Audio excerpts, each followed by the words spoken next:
Chapter 28. Conclusion. At the sight of Jane, cries of relief and delight broke from every lip, and as Tarzan's car stopped beside the others, Professor Porter caught his daughter in his arms. For a moment, no one noticed Tarzan sitting silently in his seat. Clayton was the first to remember, and turning, held out his hand. "How can we ever thank you?" he exclaimed. "You have saved us all. You called me by name at the cottage, but I do not seem to recall yours, though there is something very familiar about you. It is as though I had known you well under very different conditions a long time ago." Tarzan smiled as he took the proffered hand. "You are quite right, Monsieur Clayton," he said in French. "You will pardon me if I do not speak to you in English. I am just learning it, and while I understand it fairly well, I speak it very poorly." "But who are you?" insisted Clayton, speaking in French this time. "Tarzan of the Apes." Clayton started back in surprise. "By Jove!" he exclaimed. "It is true!" And Professor Porter and Mr. Philander pressed forward to add their thanks to Clayton's, and to voice their surprise and pleasure at seeing their jungle friend so far from his savage home. The party now entered the modest little hostelry, where Clayton soon made arrangements for their entertainment. They were sitting in the little stuffy parlor when the distant chugging of an approaching automobile caught their attention. Mr. Philander, who was sitting near the window, looked out as the car drove in sight, finally stopping beside the other automobiles. "Bless me," said Mr. Philander, a shade of annoyance in his tone. "It is Mr. Candler. I had hoped ere I had thought. How very happy we should be that he was not caught in that fire," he ended lamely. "Tut, tut, Mr. Philander," said Professor Porter. "Tut, tut. I have often admonished my pupils to count 10 before speaking. Were I you, Mr. Philander, I should count at least 1,000, and then maintain a discreet silence." "Bless me, yes," acquiesced Mr. Philander. "But who is the clerical appearing gentleman with him?" Jane blanched. Clayton moved uneasily in his chair. Professor Porter removed his spectacles nervously and breathed upon them, but replaced them on his nose without wiping. The ubiquitous Esmeralda grunted. Only Tarzan did not comprehend. Presently Robert Candler burst into the room. "Thank God!" he cried. "I feared the worst until I saw your car. Clayton, I was cut off on the south road and had to go away back to town, and then strike east to this road. I thought we'd never reach the cottage." No one seemed to enthuse much. Tarzan eyed Robert Candler as Sabor eyes his prey. Jane glanced at him and coughed nervously. "Mr. Candler," she said, "this is Monsieur Tarzan, an old friend." Candler turned and extended his hand. Tarzan rose and bowed as only D'Arnot could have taught a gentleman to do it. But he did not seem to see Candler's hand, nor did Candler appear to notice the oversight. "This is the Reverend Mr. Tousley, Jane," said Candler, turning to the clerical party behind him. "Mr. Tousley, Miss Porter." Mr. Tousley bowed and beamed. Candler introduced him to the others. "We can have the ceremony at once, Jane," said Candler. "Then you and I can catch the midnight train in town." Tarzan understood the plan instantly. He glanced out of half-closed eyes at Jane, but he did not move. The girl hesitated. The room was tense with the silence of taut nerves. All eyes turned toward Jane, awaiting her reply. "Can't we wait a few days?" she asked. "I am still unstrung. I have been through so much today."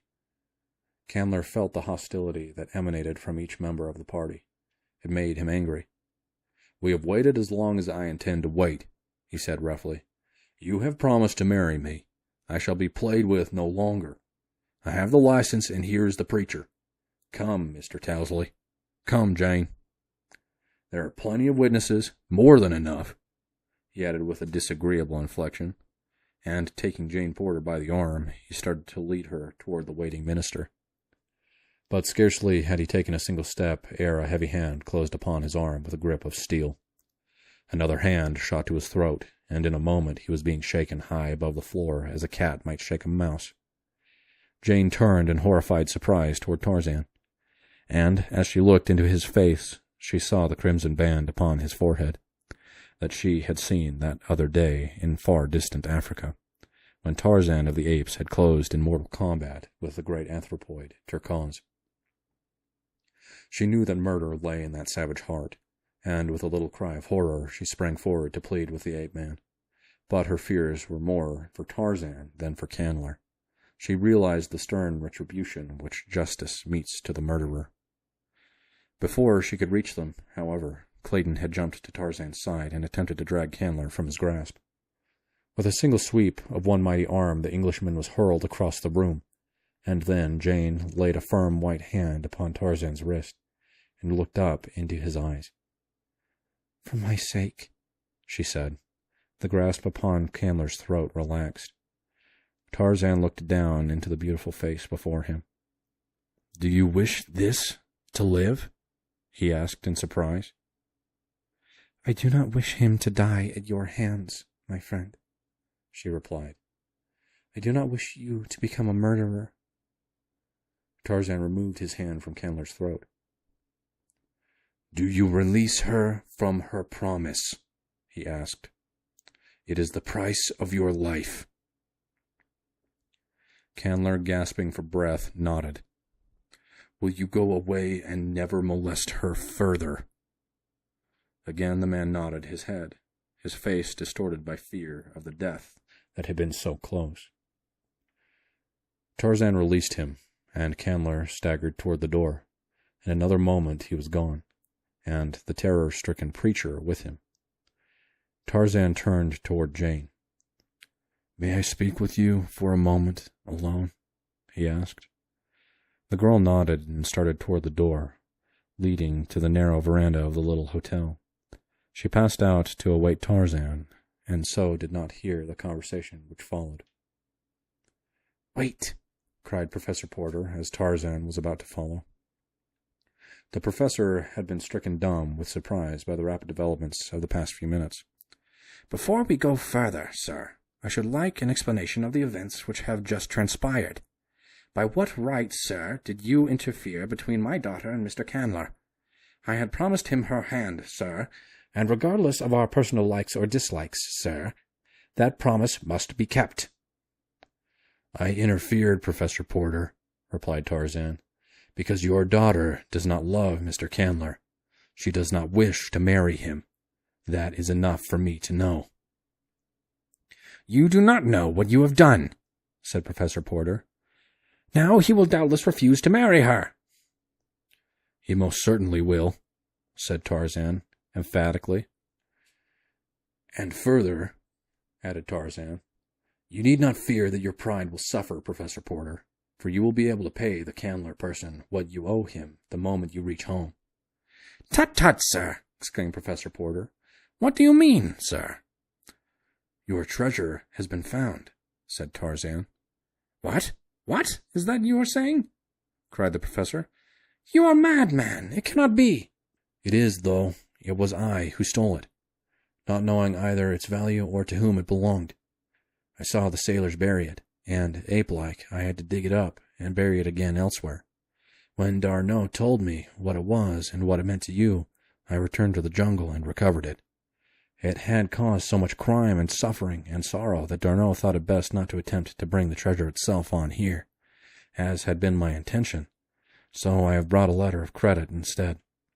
Here it is, Professor Porter." And Tarzan drew an envelope from his pocket and handed it to an astonished professor. $241,000. The treasure was most carefully appraised by experts. But lest there should be any question in your mind, D'Arnot himself brought it and is holding it for you, should you prefer the treasure to the credit. "To the already great burden of the obligations we owe you, sir," said Professor Porter with trembling voice, "is now added this greatest of all services. You have given me the means to save my house." Clayton, who had left the room a moment after Candler, now returned. "Pardon me," he said. "I think we had better try to reach town before dark and take the first train out of this forest. A native just rode by from the north who reports that the fire is moving slowly in this direction." This announcement broke up further conversation, and the entire party went out to the waiting automobiles. Clayton, with Jane and the professor and Esmeralda, occupied Clayton's car, while Tarzan took Mr. Philander in with him. "Bless me!" exclaimed Mr. Philander as the car moved off after Clayton. "Who would ever have thought it possible? The last time I saw you, you were a veritable wild man, skipping about among the branches of a tropical African forest. And now you are driving me along a Wisconsin road in a French automobile. Bless me, but it is most remarkable." "Yes," asserted Tarzan, and then, after a pause, "Mr. Philander, do you recall any of the details of the finding and burying of 3 skeletons found in my cabin beside that African jungle?" "Very distinctly, sir, very distinctly," replied Mr. Philander. "Was there anything peculiar about any of those skeletons?" Mr. Philander eyed Tarzan narrowly. "Why do you ask?" "It means a great deal to me to know," replied Tarzan. "Your answer may clear up a mystery. It can do no worse, at any rate, than to leave it still a mystery. I have been entertaining a theory concerning those skeletons for the past 2 months, and I want you to answer my question to the best of your knowledge. Were the 3 skeletons you buried all human skeletons?" "No," said Mr. Philander. "The smallest one, the one found in the crib, was the skeleton of an anthropoid ape." "Thank you," said Tarzan. In the car ahead, Jane was thinking fast and furiously. She had felt the purpose for which Tarzan had asked a few words with her, and she knew that she must be prepared to give him an answer in the very near future. He was not the sort of person one could put off, and somehow that very thought made her wonder if she did not really fear him. And could she love whom she feared? She realized the spell that had been upon her in the depths of that far-off jungle. But there was no spell of enchantment now in prosaic Wisconsin. Nor did the immaculate young Frenchman appeal to the primal woman in her, as had the stalwart forest god. Did she love him? She did not know, now. She glanced at Clayton out of the corner of her eye. Was not here a man trained in the same school of environment in which she had been trained? A man with social position and culture such as she had been taught to consider as the prime essentials to congenial association? Did not her best judgment point to this young English nobleman, whose love she knew to be of the sort a civilized woman should crave, as the logical mate for such as herself? Could she love Clayton? She could see no reason why she could not. Jane was not coldly calculating by nature, but training, environment, and heredity had all combined to teach her to reason even in matters of the heart. That she had been carried off her feet by the strength of the young giant when his great arms were about her in the distant African forest, and again today in the Wisconsin woods, seemed to her only attributable to a temporary mental reversion to a type on her part, to the psychological appeal of the primeval man to the primeval woman in her nature. If he should never touch her again, she reasoned, she would never feel attracted toward him. She had not loved him, then. It had been nothing more than a passing hallucination superinduced by excitement and by personal contact. Excitement would not always mark their future relations, should she marry him, and the power of personal contact eventually would be dulled by familiarity. Again she glanced at Clayton. He was very handsome, and every inch a gentleman. She should be very proud of such a husband. And then he spoke. A minute sooner or a minute later might have made all the difference in the world to 3 lives, but chance stepped in and pointed out to Clayton the psychological moment. "You are free now, Jane," he said. "Won't you say yes? I will devote my life to making you very happy." "Yes," she whispered. That evening in the little waiting room at the station, Tarzan caught Jane alone for a moment. "You are free now, Jane," he said, "and I have come across the ages, out of the dim and distant past, from the lair of the primeval man to claim you. For your sake I have become a civilized man. For your sake, I have crossed oceans and continents. For your sake, I will be whatever you will me to be. I can make you happy, Jane, in the life you know and love best. Will you marry me?" For the first time, she realized the depths of the man's love, all that he had accomplished in so short a time solely for love of her. Turning her head, she buried her face in her arms. What had she done?